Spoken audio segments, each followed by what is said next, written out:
with Jen Psaki. The briefing is a bit later than normal, but we wanted to make sure we had a special guest who could join us. And Energy Secretary Jennifer Granholm is here for, I believe, her third visit to the briefing room with us. Second? Okay.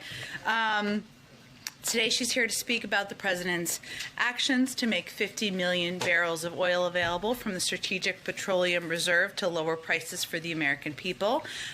We'll turn it over to her. She is a bit of a time hard out, so she'll take some questions and then we'll send her on her way and we'll continue to do a briefing after that. I will turn it over. So much. Hello, everybody. Happy Thanksgiving to you all. So let me just start by saying I felt so honored to join the president's cabinet because I know his deep desire to make sure that we are doing everything in our power to reduce burdens for real people and to give opportunity to American families. And top of mind, of course, as you have heard today, is making sure that every American has access to affordable energy, both at home and at the pump. And while our Energy Information Agency, that's underneath the DOE, it predicts that we are going to turn the corner in 2022, the fact is right now that energy prices at the pump and at home are too high. This administration realizes that people are seeing this every single day as they go to work, as they fill their cars with gas. And we also recognize who's hurt the most from this. Low-income families already spend up to 30% of their monthly income on fuel, on energy. And so any price increase for them in particular causes an undue strain, but it causes a strain on everyone, obviously. So, to be really clear, obviously, the president does not control the price of gasoline. No president does. But what we're seeing right now is this global mismatch between supply and demand. Oil production is lagging behind as the rest of the economy roars back to life after the shutdown. So we in this administration are leaving no stone unturned as we examine the market to figure out what's behind the high prices. And, you know, that's one of the reasons why the president sent a letter to the FTC last week to ask them to investigate why there is such a huge price difference between the price of unfinished gasoline and then the average price at the pump. And he explained that a little bit in his remarks earlier, but if historical averages were true, today people would be paying about 30 cents less per gallon at the pump based upon the differential between unfinished gas and gasoline at the pump. So he's asked for the FTC to take a look at this. But this administration has been looking at every single tool that we can use to shield families from the rising costs of fuel. And, you know, that's why the LIHEAP funds is a very important tool for low-income home energy assistance. The American Rescue Plan has additional funds to be able to help families pay their utility bills this winter. And of course, the president today, as Jen just said, has announced that he's directing the Department of Energy to make up to 50 million barrels of oil from the nation's Strategic Petroleum Reserve, or SPR, available. We've been having these conversations with other major economies, as you've heard. And since that has been happening over the past few weeks, we have seen oil prices fall nearly 10%, which is, again, I think, a testament to the president's leadership on looking for every tool possible to bring down the price. Of course, oil is traded on a global market, and the more countries that can join us, the more the impact will be. In response to the president's announcement, clearly, the Department of Energy is moving to make two slugs of oil available. One is 32 million barrels from the SBR available through an exchange. And that means that oil that is taken out today will eventually be replenished to the SBR with an additional premium, a premium of additional oil when that amount is returned at a later date. And that's a tool that is very well suited to what we're experiencing right now, which is the high cost of gasoline, and knowing that over the horizon, the projections are that the oil prices and therefore, hopefully, the gas prices fall. So bridging that time is what the SPR is being used for. And then that also means that we will be accelerating 18 million barrels of oil from congressionally mandated sales that we are moving forward, 18 million barrels for that. So we're taking these steps, obviously, because we have to meet the immediate need of affordable energy and protect families from further pain at the pump. Oil prices have not been this high in 7 years. And to be clear, the president is prepared to use every appropriate tool to ensure that Americans have access to affordable energy today. Some, because low-income families and middle-class families and working-class people are suffering the most, he wants to make sure that he has got a robust array of tools, and he's prepared to evaluate them and use them. But as we look ahead, the situation shows that we've got to stop relying on one source of energy, especially from volatile sources. So we have a short-term issue and we have a long-term issue.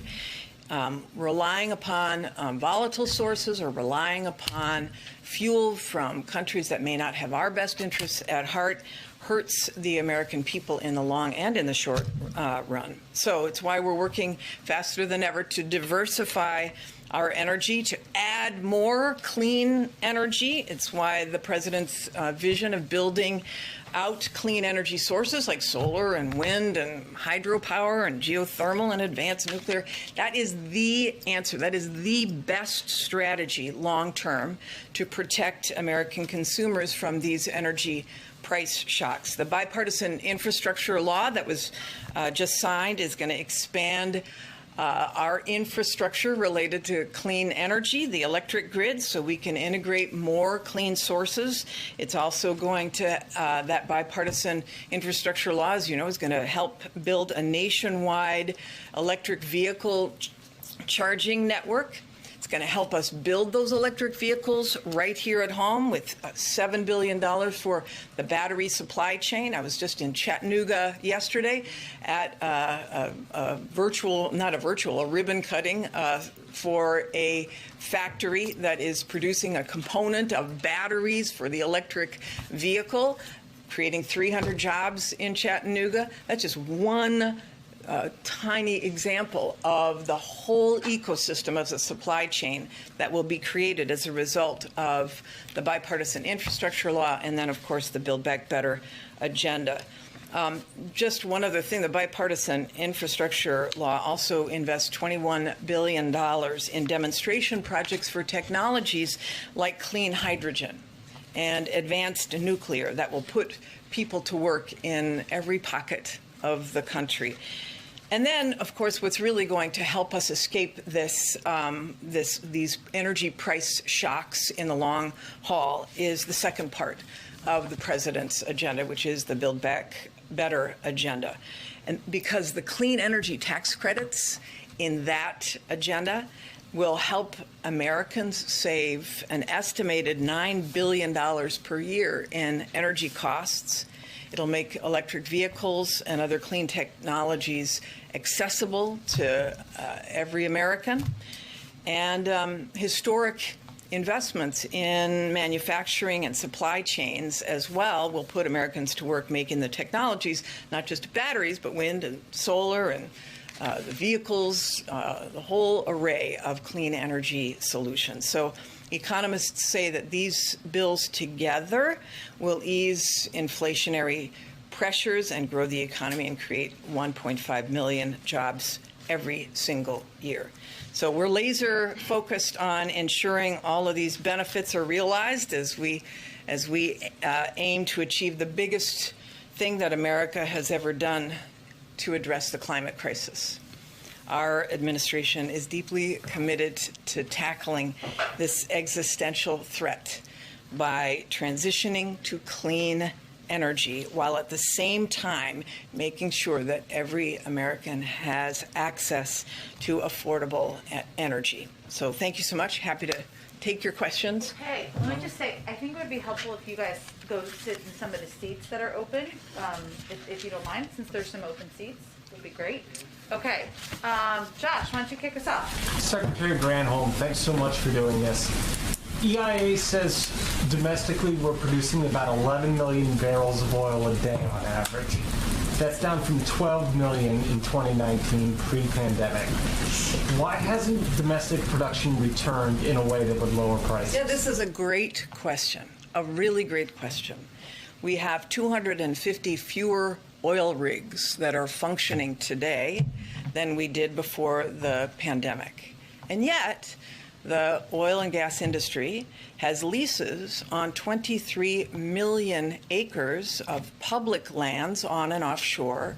Over 9,500 permits have been issued that are not being used. At the same time, the energy industry is making enormous profits. They're back up to above where they were before the pandemic started. So they have taken advantage of that moment, the profits, to be able to engage in shareholder buybacks, for example. But we want to encourage them to increase supply.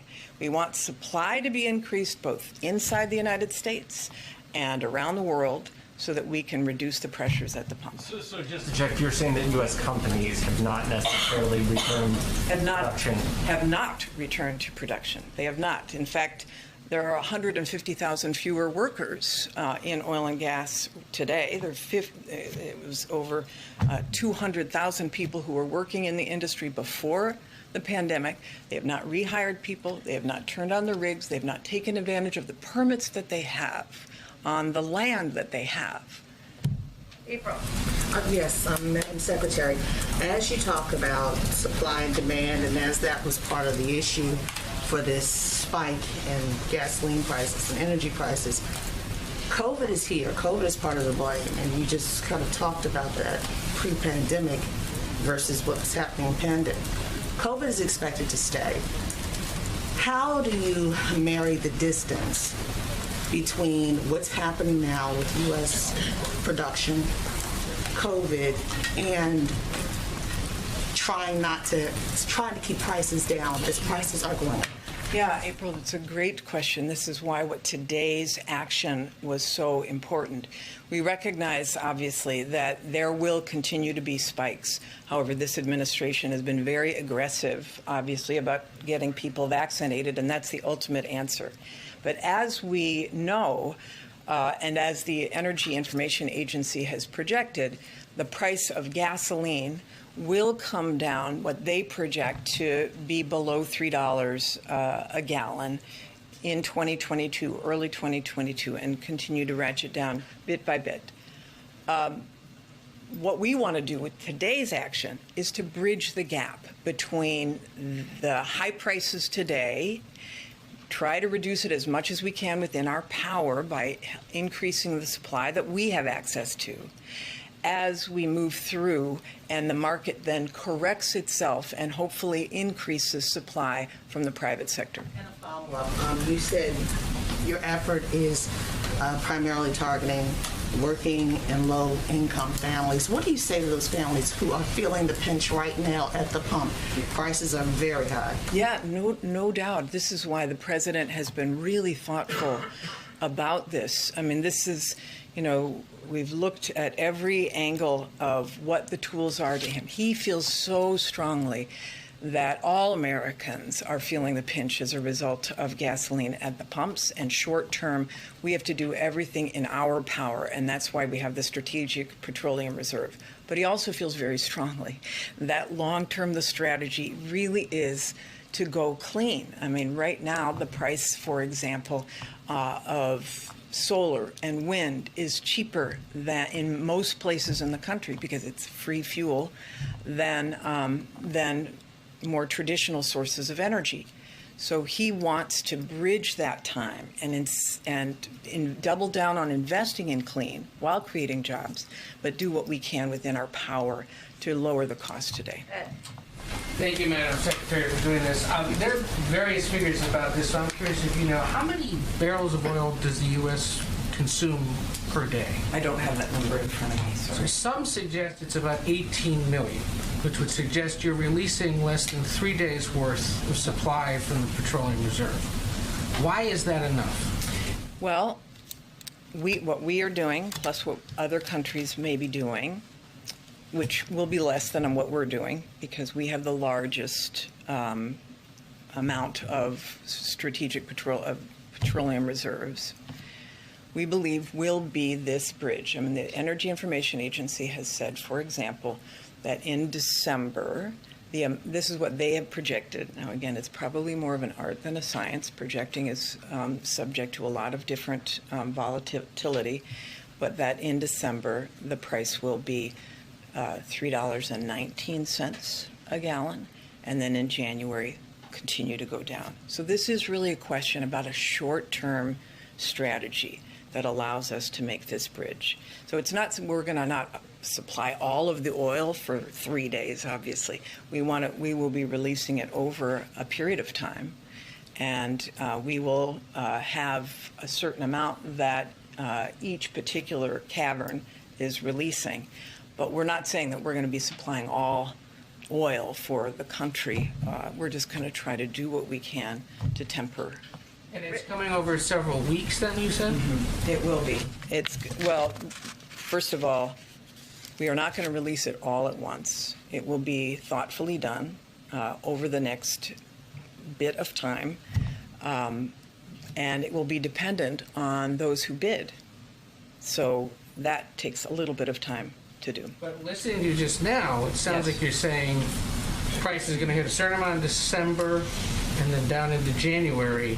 Yeah, it'll it hit a will be lower over a mark. few weeks. It'll be over. So we're looking at increased prices continuing through the Christmas season. Well, we're hopeful that this will, because it's increasing supply and it's the largest effort ever, we are hopeful that there will be a lid. Although some of this, honestly, there has been movement on oil. The price of per barrel has dropped about 10% since this conversation started and was out there. So we're hopeful that prices will be stabilized and start to move down. We are not saying that there is going to be some dramatic difference, but we also are recognizing, and everybody needs to, I think, be a partner in letting people know that last year was an anomaly because demand during COVID for gasoline was so low that the prices were so low. And when demand is high, the price goes up. And demand now has exceeded supply, and we are doing our part to make sure that we can alleviate as much of that pain as possible. Rachel. Thank you, Jen. Thank you, Madam Secretary. So bottom line, how soon will Americans see prices at the pump drop, and how long do you expect that to last? Yeah, I'm not going to make a prediction about how much and how long. What I'm saying is that this is the largest amount that we've ever done, and it won't happen tomorrow, but it'll happen over the next few weeks that people hopefully will start to see the difference. Before the end of the year, before the Christmas holiday? I think that people will start to see some tick down over the next bit. But again, we want to make sure that the gas prices at the pump are not being held artificially high for some reason.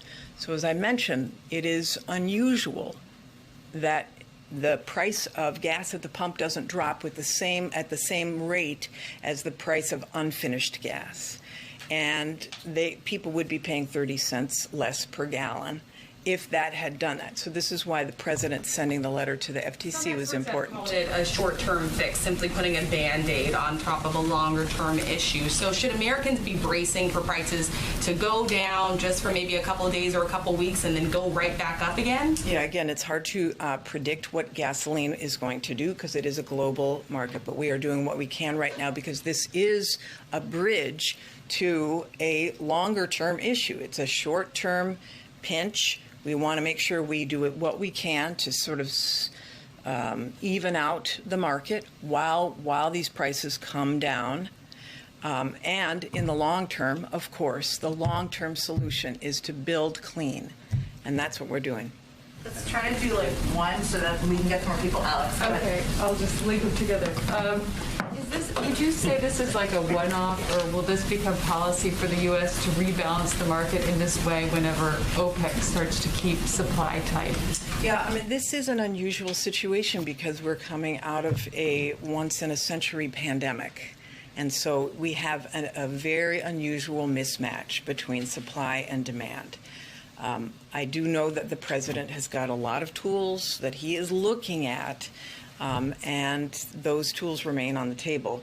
But this is an unusual situation. And one thing he mentioned, I'm sorry, in his speech was that China may do more as well. And I wondered if you could illuminate a little bit what he might be. Yeah, I mean, China will make its own announcement, but I think the point is that the president has been doing everything he can to affect the global market as well by reaching out to allies who have, I mean, not everybody has a strategic petroleum reserve, and nobody's is as large as the United States.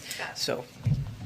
You addressed this in your comments, but I wanted to directly ask about are you concerned at all that the short-term message here for the short-term problem of please drill more oil undermines the administration with its long-term goal, which everyone talks about as a key goal of completely transitioning the country toward clean energy? I mean, it's two very different messages. It is, well, I mean, the message is that we are in a transition, and the transition does not happen overnight.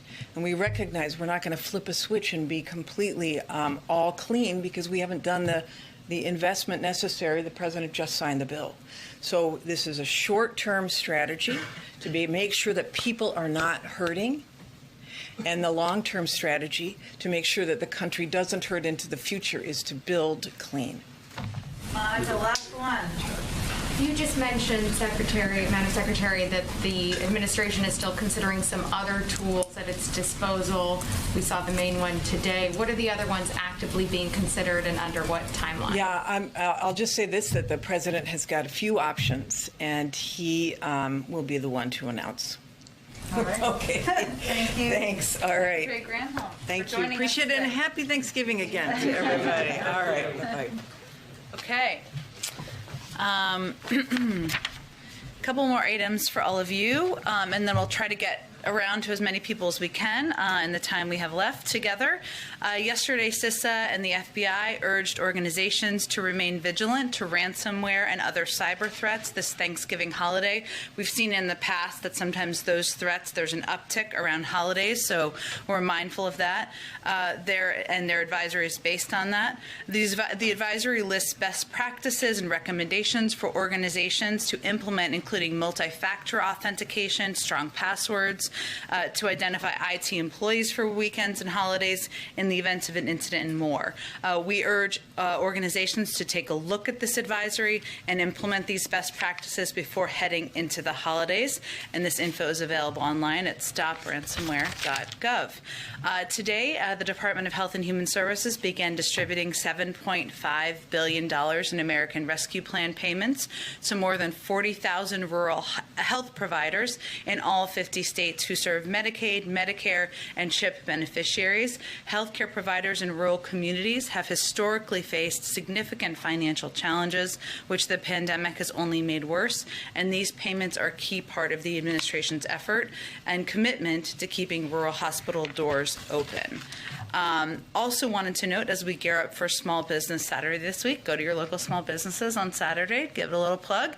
We have good news from Etsy, which represents over 5 million small businesses. The Etsy CEO, Josh Silverman, said that Etsy sellers are, quote, well positioned to meet customer demand. And according to survey data, Etsy small businesses are, quote, less concerned about supply chain challenges this year than they were last year. And Small Business for America's Future, which represents a network of 80,000 small businesses, says their owners are prepared to handle the increased demands of the holiday season. In addition to these strong reports from small businesses, major retailers like Dick's Sporting Goods and Best Buy are also ready for Black Friday and the holiday season. Today, the Best Buy CEO said, quote, we are looking forward to a strong holiday season and believe we are strongly well positioned for both what tech customers want and fast and convenient ways to get it. With that, Josh, do you have any more questions? I have just two more quick ones. First, what's the status of FARC? Is it being delisted as a terrorist group? On that, I'm happy to check with our national security team and see if there's anything we can get to all of you. Secondly, Apple is suing the spyware firm NSO Group. The U.S. recently blacklisted NSO. Does the administration have any additional thoughts on these foreign companies operating in the U.S. that might be snooping in on political activists, journalists, and dissidents? How do you protect people who use their phones and make them feel safe? Well, I will also talk to our national security team about this. I suspect we're not going to weigh in too much, given it sounds like it's a case of litigation. But I will say, broadly speaking, obviously we're trying to do everything we can to help prepare and provide guidance to private sector companies and entities out there, many of whom are providers to customers and provide services to customers as we head into holiday seasons where we see upticks in cyber threats or ransomware attacks to ensure that customers can feel confident and the American people can feel confident. And our view is that is a role the private sector and the public sector can and should play together. That's something we're uniquely doing in this administration that hasn't been done in the past. But I will check and see if there's more to offer on that as well. Alex. Thank you. Me, Alex. Okay. Or another Alex. There's another one over here. Either way. I wanted to know if the U.S. has been in contact with Saudi Arabia or Russia about this move and what has happened as part of those discussions. We have been in touch with OPEC member countries. As you know, there's an OPEC Plus meeting coming up next week, and we are certainly aware of that and mindful of that. We've been clear that our preference was producing countries take action, but we were clear we would also use our own tools to take action, meaning we were asking for an increase in supply, but also made clear in our conversations we would use our own tools as needed. As you know, we're not a party to OPEC Plus, and we, of course, can't speak to them, but we know that the world needs oil supply to meet the growing demand as the world emerges from the pandemic. OPEC Plus has said they will release an additional 400,000 barrels, and our hope and expectation is that they will continue and abide by that commitment when they meet next week. Go ahead, Jeff. The reserve was created for emergency purposes. Does the president believe that this is an emergency of an energy sake or more of a political crisis? Well, we're emerging from a once-in-a-century pandemic, and the supply of oil has not kept up with demand as the global economy has emerged from the pandemic. So it's certainly something that we are not just experiencing here in the United States in terms of the supply issues, but many countries around the world globally are experiencing it, and the price of gas is also up around the world. I would note that this is not technically an emergency release, but tailored to market circumstances. The Department of Energy has brought authority to do exchanges, which, as you know, 18 million barrels of this sale is in fact congressionally mandated, and the other set of barrels is through an exchange. So we don't even classify it as an emergency. It's under the authority of the Department of Energy. But is this being done primarily to try and stave off a political crisis? This is being done in order to use every tool at the president's disposal to lower the price of gas for the American people. And it follows a step he took last week where he sent a letter to the FTC asking them to look into what we see as a concerning trend where there's an increase in supply of oil and not a decrease in the price of gas, something he's asked the FTC to look into because that's not aligned with what our expectation or the American people's expectation should be. Go ahead. Thanks, Jen. Just following up on that, we've heard certainly from some critics who say that this should only be used for supply disruptions. Previously, House Majority Leader Steny Hoyer also said that it should only be used not for the rise in prices, but just a collapse in times of an emergency. What is your response to critics who say that this sets a dangerous precedent? I think our response is that we're emerging from a once-in-a-century pandemic. We're hopeful we're not going to face an emergence from a once-in-a-century pandemic in the future, and that we're using existing authorities, both in the form of moving up the 18 million barrels of sale that is congressionally mandated, and also using authorities that the Department of Energy have, and that as the President of the United States or as the White House or the federal government, we have a responsibility to do everything we can to ease the burden, cut costs for the American people. If there are other proposals out there, we'd be happy to hear them, but the President's going to use every step, use every tool in his toolbox to help address these costs for people across the country. And just one quick follow-up to Monica's earlier question. The White House is not ruling out any possible further action if the prices do not obviously settle down here. Could we possibly see that by the end of the year? Is that off the table? Well, we're continuing to evaluate. Obviously, we have a whole month left in the year, so I don't want to give you a timeline from here, but we'll continue to monitor prices. We'll continue to monitor supply, and this is obviously a top priority for the President. Go ahead. Well, following up on all these as well, to be more explicit, do you rule out releasing more from the reserves if prices don't go down?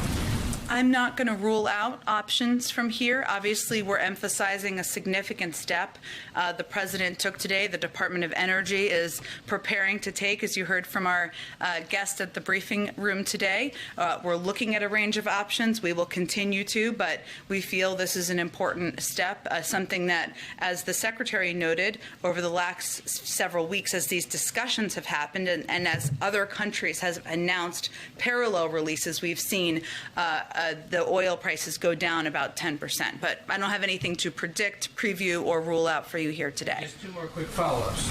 The Japanese were quoted this morning as saying they weren't certain yet when or how they would do this. So who exactly has committed, other than us, to doing this? Well, I think, one, there have been a number of countries who have already announced planned releases, including China, including India, Japan, Japan, I think, has the intention to, the Republic of Korea, and the United Kingdom. So there are a number of countries that either have or will. That's part of the discussions we've had. I don't want to obviously speak for them. These are just the countries we've had discussions with, I should say, to be more specific. Yes, there's no confusion. You're not the spokesperson for the Japanese. No, I have enough on my plate. And then just real quick, you keep mentioning, and others have mentioned this letter from the FTC, or to the FTC. Yeah. Have you heard back from the FTC? They're obviously an independent actor, and we will let them speak for themselves. I would point you to the fact that we sent a letter to them earlier this year where we expressed a concern about kind of monopolies or oil conglomeration of oil companies. That's something they responded and took action, but I would point you to them for any intention of their response. Go ahead. Thanks, Jen. A couple days ago, President Biden was in Michigan, and he was thanking Congresswoman Rashida Tlaib for the passport into her district. Now she is supporting legislation that would release all federal prisoners within 10 years. Would the president ever support that? Well, the president did enjoy visiting Michigan and visiting Congresswoman Tlaib's district, but let me be absolutely clear. The president does not support abolishing prisons. He does not support defunding the police.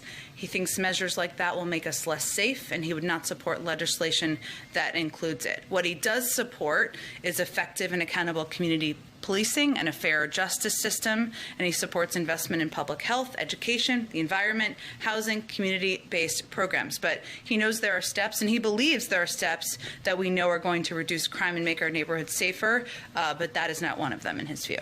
Another topic. Would the president ever apologize to the acquitted Kenosha shooter Kyle Rittenhouse for suggesting online and on TV that he is a white supremacist? Well, let's be clear what we're talking about here. This is about a campaign video released last year that used President Trump's own words during a debate as he refused to condemn white supremacists and militia groups. And President Trump, as we know from history, and as many of you covered, didn't just refuse to condemn militia groups on the debate stage, he actively encouraged them throughout his presidency. So what we've seen are the tragic consequences of that. When people think it's okay to take the law into their own hands instead of allowing law enforcement to do its job. And the president believes in condemning hatred, division, and violence. That's exactly what was done in that video. But if you're saying that it was just a campaign video, it wasn't. The president also gave an interview where he said this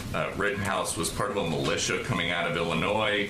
Have you ever heard this president referring to Trump say one negative thing about white supremacists? These are all things, none of this was proven in the trial. And Kyle Rittenhouse is saying that the president had actual malice in defaming his character. Is that what happened here? The president spoke to the verdict last week. He has obviously condemned the hatred and division and violence we've seen around the country by groups like the Proud Boys and groups that that individual has posed in photos with. But beyond that, I'll leave it to his comments around the verdict. And then just one more topic. What message does it send to the middle-class Americans President Biden says that he's trying to help, who are struggling this week to cover the cost of the most expensive Thanksgiving ever, that the president is going to take a few days off at a billionaire's compound in Nantucket? Well, first I would say, I don't know if you've cooked a turkey before, but a 20-pound turkey is a pretty big turkey. I think we can all agree. They're about $1 more. So not to minimize that, any increase in prices is something the president is concerned about, as is evidenced by his announcement today and as his efforts to push forward on additional relief for the American people. But I just want to be clear that there are abundance of turkeys available. They're about $1 more for a 20-pound bird, which is a huge bird if you're feeding a very big family. And that's something that, again, we've been working to make sure people have more money in their pockets to address it as the economy is turning back on. But the president said today that he was sent here to look out for these working and middle-class families who are strained right now. So what should they read into him leaving now at this time of great personal financial hardship for so many to go to Nantucket for the week? Well, first I would say, Peter, that I hope you're spending time with your family. I'm spending time with my family, and I hope everybody in here is spending time with their families. This is a time to put politics aside, spend time with your loved ones, and talk about what you're grateful for. I will also tell you from spending some time working for this president and a past president that you are president no matter where you are.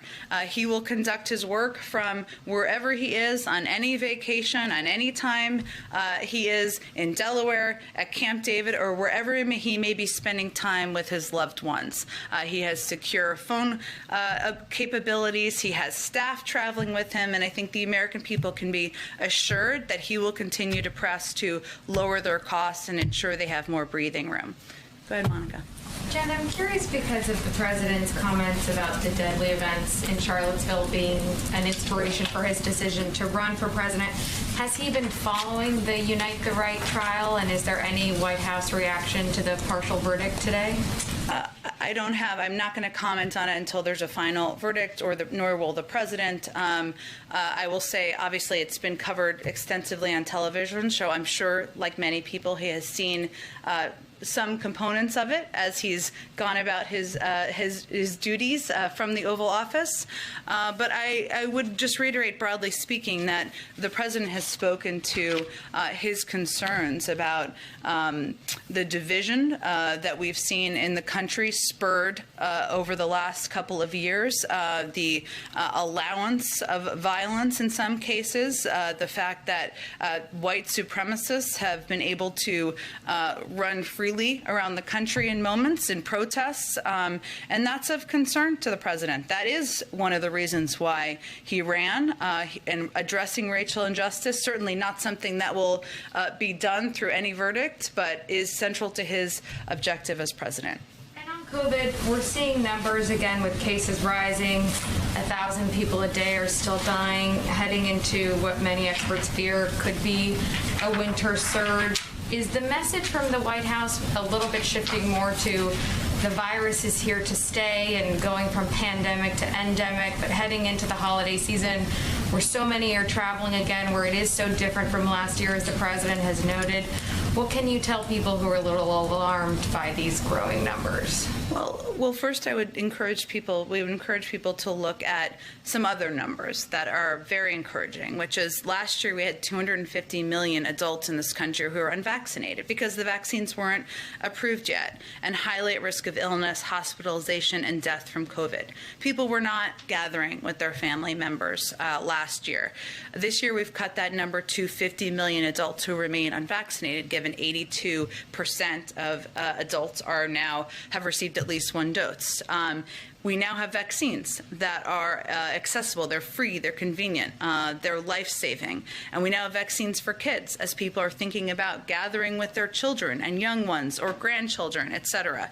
So things are certainly different than they were 1 year ago. And boosters are readily available. And we've dramatically scaled up testing and millions of rapid tests. So I would encourage people to look at the fact that now that vaccines are readily available, something 82% of the country, adults, have taken the opportunity to get vaccinated.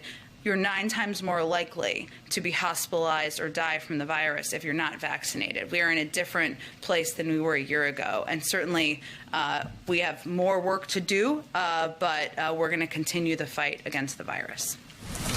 Back on the Strategic Petroleum Reserve, the president made note of the fact that this is the largest release ever, larger than after Hurricane Katrina, larger than after the 1991 Iraq War.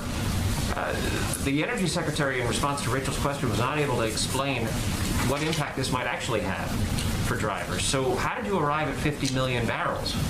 Where did that number come from? It's the largest release ever. Why? What's the goal?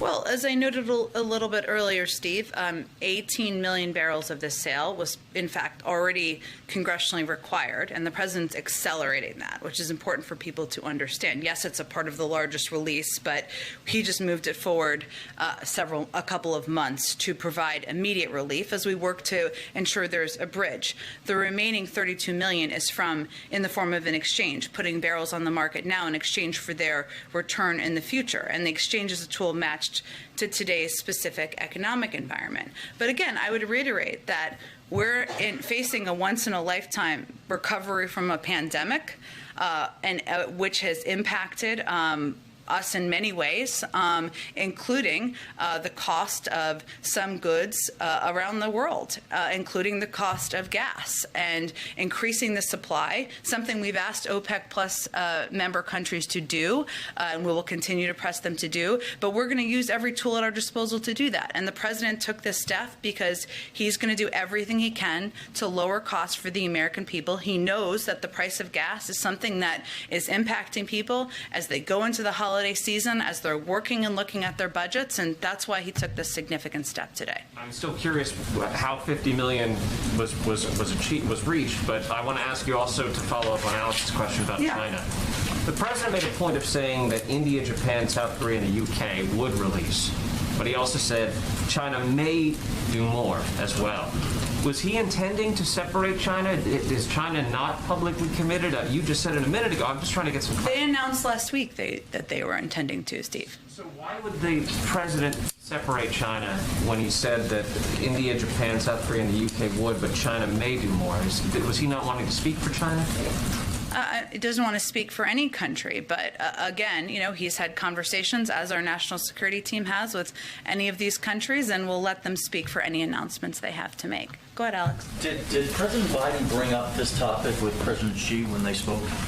They did talk about it, which I think was in the readout we issued afterwards. He specifically asked him to help out with They this effort. did talk about the supply out there. I'm not going to detail it any further than that. And secondly, on Ukraine, just a little bit more, do you have any updates on us on how the White House is assessing the situation there? Are there any plans for a phone call, for example, with President Putin? I don't have anything to preview along those lines at this point in time. I will reiterate that we remain in very close contact with our European partners from the State Department, a range of levels from the President's National Security team. While I have nothing to announce or preview today, I would just remind you all that we announced we'll be sending more than $60 million in security assistance during President Zelensky's visit to the United States earlier this year as part of the U.S.-Ukraine Strategic Partnership Agreement, and we have sent more than $400 million overall this year to support Ukraine's sovereignty. So I just wanted to note that, given that was some time ago, but that is something that we had committed to during that meeting, and we've repeatedly demonstrated under this president's leadership that we are willing to use a number of tools to address harmful Russian actions. And that is something we will continue to convey, obviously, through direct conversations and in coordination with our European partners as well. But just to follow up on that Ukraine question, Ukrainian officials have publicly called for more U.S. weaponry to help them defend themselves. And is the administration willing to do that? And would the U.S. provide military advisors to aid the Ukrainian government? We are in close touch with the Ukrainian leaders, but I don't have anything to preview today. Go ahead. White House officials had previously said they think inflation is transitory. Is that still the view of the White House right now? That's the view of the Federal Reserve and outside economic experts, most importantly. And secondly, in terms of gas prices, you talked a lot about bringing them down. Is there a specific price per gallon at the pump that the White House is aiming to get to or would be satisfied to see? We just want to continue to lower it, and we'll look at a range of tools to do that. I would note that because, as Secretary Granholm touched on, because of the discussions around the parallel release of the Strategic Petroleum Reserve, we did see a 10% decrease in the price of oil. That has not translated to a reduction of the price of gas, hence the President sending the letter to the FTC. And I would note that record oil profits and oil CEOs bragging about the profits they make from the price of gas certainly sends the message that something isn't quite right there. So point is, there's a number of steps that the President will continue to press on and push on, but I'm not going to make a prediction of where it will be. Go ahead. Thank you, Tim. Two questions, if I may. The State Department is urging Americans to leave Ethiopia, but none of the commercial flights that remain available. You have to leave now. Now is the time to leave. Two State Department officials said yesterday. The military will not be deployed for mass evacuation. Should we consider that diplomacy has failed or is failing in Ethiopia? The President, the State Department is simply conveying directly to American citizens who wish to depart that they need to do so while commercial airlines are still up and functioning. I got to just keep moving because we're going to run out of time. Go ahead. I'm sorry. I have to just keep going on. Go ahead. You announced yesterday that 95% of federal workers who are covered under the President's COVID vaccine requirement have complied. I'm curious about which agencies have the highest compliance rate and which have the lowest. The good news, if you're working tomorrow, is that OMB is going to release a chart that gives you all of this sort of data tomorrow. They just needed a little bit of time to compile everything together, but we'll have that out tomorrow, and you'll see for yourself. One more thing. Do you know if that data will specify how many people at each agency requested a religious exemption and how many got one? There are exemptions for a variety, not just religious exemptions. There are a couple of reasons for exemptions that is all done through HR. I haven't seen the exact chart or data, so I can't preview that for you, but we will be putting that out through OMB tomorrow. Go ahead. Just to look ahead on this issue of gas prices, when OPEC Plus meets next week, is the White House still calling on them to increase production to ease pressures in the longer term? Is that the big picture? Well, as I conveyed earlier, they have committed to, I believe I said, about 400, if I'm correct here, let me just get it right, release an additional 400,000 barrels, I assume, and our hope and expectation is that they will continue and abide by that commitment.